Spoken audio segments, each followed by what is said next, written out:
ایک صحابی نے اللہ کے رسول صلی اللہ علیہ وسلم سے پوچھ لیا، صحیح حدیث ہے کہ آپ صلی اللہ علیہ وسلم سے پوچھا متی الساعہ یا رسول اللہ، صحیح بخاری کی حدیث ہے، قیامت کب آئے گی؟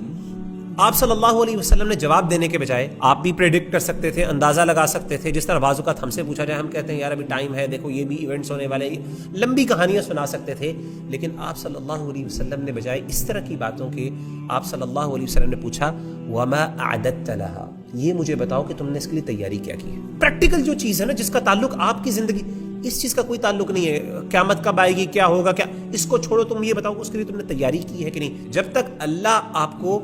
غیب کے بارے میں نہیں بتائیں گے، آپ کے پاس کوئی ذریعہ نہیں ہے، یہاں تک کہ آپ خود وہاں جا کے دیکھ لیں یا آپ کی اپروچ یا ایکسس نہ ہو جائے، تب تک آپ اس کے بارے میں کوئی حتمی بات نہیں کر سکتے۔ You are dependent upon the report, you are dependent upon whatever Quran and the سنہ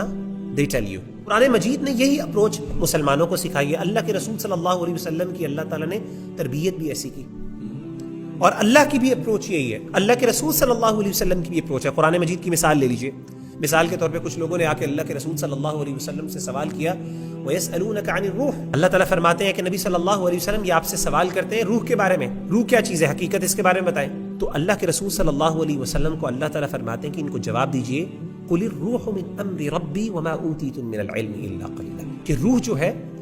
وہ میرے رب کا حکم ہے، امر ہے، وَمَا أُوتِيتُم مِّنَ الْعِلْمِ إِلَّا قَلِيلًا، اور مجھے اس کے بارے میں بہت کم نالج یا انفارمیشن دی گئی ہے،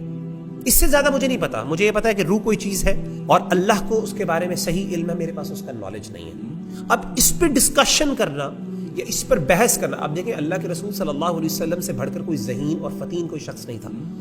آپ صلی اللہ علیہ وسلم سے بڑھ کر کوئی لینگویج کا ایکسپرٹ نہیں تھا۔ ڈسکشن کرنی ہوتی، کنونسنگ پاور اگر کسی کے پاس اللہ نے کسی کو دی تھی، وہ نبی صلی اللہ علیہ وسلم کو دی تھی۔ آپ کے لیے کوئی مشکل نہیں تھا، آپ اس کے اوپر بہت زبردست تقریر کر لیتے، بڑے زبردست لاجیکل اور ریزنیبل آرگیومنٹس پریزنٹ کر سکتے، بڑی اچھی تھیوریز یا فلسفیز پریزنٹ کر سکتے، آپ نے نہیں کیا۔ آپ کو اپروچ کیا سکھائی گئی؟ قُلِ الرُّوحُ مِنْ أَمْرِ رَبِّي وَمَا أُوتِيتُم مِّنَ الْعِلْمِ إِلَّا قَلِيلًا۔ یہ غیب کی معاملے ہیں،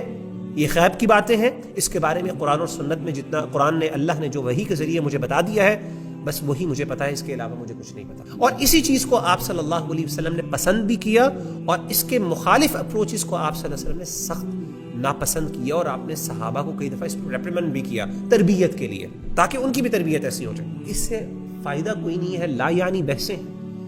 دے are unproductive, waste of time, اس طرح کی ڈسکشنز پہ اور اس طرح کی باتوں پر کہ جی نفس کیا ہے، روح کیا ہے، اس کی حقیقت کیا ہے، اس کے کمپوننٹس کیا ہے، کس چیز سے بنی ہے، اس کا یہ اثر کیا ہے۔ ہمیں ہمارا دین نے جب وہ چیزیں بتائی ہی نہیں ہے، نہ ہمارے پاس کوئی اس کا سورس ہے ادر، تو ہم کیسے اس کے بارے میں کوئی حتمی بات کر سکتے ہیں؟